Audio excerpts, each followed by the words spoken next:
Ustaz, Allah ada di mana? Benarkah arsy itu termasuk makhluk? Bila iya, di mana Allah sebelum arsy diciptakan? Ini dalam sebuah hadis kata Nabi SAW pada saat beberapa sahabat sudah lagi ngumpul ya di masjid. Kemudian kata Nabi SAW mendengarkan pembicaraan mereka.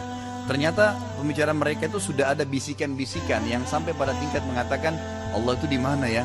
Allah ngapain aja sebelum ciptain makhluk? Jadi muncul pertanyaan-pertanyaan yang memang di luar kapasitas dia. Tadi saya bilang ya, ingat, kita punya jangkauan, batasan, mata terjangkau. Kita nggak pernah tahu ada apa di belakang tembok. Saya nggak usah nyari tahu di belakang tembok itu, gitu kan? Cukup yang ini depan mata kita perbaikin mulai sekarang, gitu kan? Selesai. Jadi kita lakukan seperti itulah. Jadi jangan sampai kita melalui batas. Maka Nabi SAW keluar dan mengatakan, apakah sudah muncul ya di benak kalian dan di hati kalian pertanyaan bahwasanya Allah itu ada di mana, Allah lagi ngapain, gitu kan? Dan seterusnya berhubungan dengan Allah. Kata para sahabat, iya ya Rasulullah. Kata Nabi SAW, kalau sudah muncul itu, katakan amantu billah, saya beriman kepada Allah. Ini langkah pertama nasihat saya kepada penanya. Katakan saya beriman kepada Allah subhanahu wa ta'ala. Karena pertanyaan yang kita lontarkan jangan sampai melampaui kapasitas kita. Allah aja belum bisa kita lihat di dunia, apalagi kalau kita mau cari tahu dulu Allah buat apa sebelum ada arsy. Itu kan terlalu jauh pertanyaan itu. Kita cuma diperintahkan hal sederhana, imanin Allah ada, arsy-nya Allah, dan Allah ada di atas langit. Titik, selesai, gitu kan? Makanya sampai ada orang datang ke dalam majelisnya Imam Malik rahimahullah, gurunya Imam Syafi'i, mengatakan, wahai Imam, bagaimana sebenarnya caranya Allah itu bersemayam di singgasananya? Gitu kan? Allah itu naik bersemayam di singgasana, seperti apa caranya? Langsung kata Imam Malik rahimahullah, mengimani bahwasanya Allah bersemayam itu hukumnya wajib. Hukumnya wajib. Menanyakan bagaimananya itu majhul, nggak jelas karena belum ada datang kepada kita, tapi kita sudah imanin.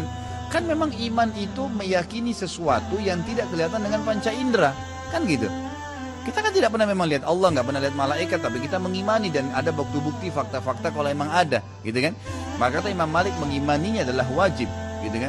Kemudian menanyakan bagaimananya, ini majhul, nggak jelas. Kita tunggu kalau ada dalil, ada penjelasan baru kita iman, kita lengkapkan. Kalau nggak ada tetap kita imani. Disuruh sholat 4 rakaat asar, ya sholat aja dulu, nggak usah tanya kenapa harus 4. Kan duhur juga 4, sekarang asar 4. Lebih baik kalau orang seperti ini akan muncul pertanyaan terus tuh. Kenapa nggak sekalian Allah kasih 4 rakaat aja sekalian satu kali? Duhur sama asar berdekatan kok, gitu kan? Kenapa nggak satu aja 4 rakaat? Nanti lebih kembang lagi, kenapa harus 4 rakaat ya? Kenapa harus 5 waktu ya? Kenapa harus ada salamnya? Kenapa harus ada rukunya? Kenapa harus ada baca 3 kali? Kenapa? Tidak habis-habis nih, syaitan buka terus pertanyaan. Imanin dulu. Kalau masalah bagaimananya itu tunggu. Kalau Allah jelaskan bahwa kita imani, kita yakini. Kalau nggak ada pun hikmahnya, nggak ada masalah. Dan kata Imam Malik, Allah bertanya tentang itu terlalu banyak membuka pintu bid'ah. Membuka pintu bid'ah. Allahu alam. Jadi Allah ini memang ada di atas arsy-nya, di singgasana. Tentang masalah apakah arsy itu makhluk, ya? Allahu alam. Ini saya tidak bisa jawab apakah itu arsy makhluk atau tidak. Allahu alam, gitu kan? Karena arsy ini adalah tempatnya Allah SWT bersemayam. Semua yang berhubungan dengan Allah dan zatnya itu lebih cenderung ulama mengatakan seseorang tidak berbicara. Karena ada sabda Nabi SAW yang berbunyi, berbicaralah di nama-nama dan sifat Allah dan bicara di zatnya Allah. Karena zatnya Allah kita tidak mampu untuk membicarakan masalah-masalah sampai di sana.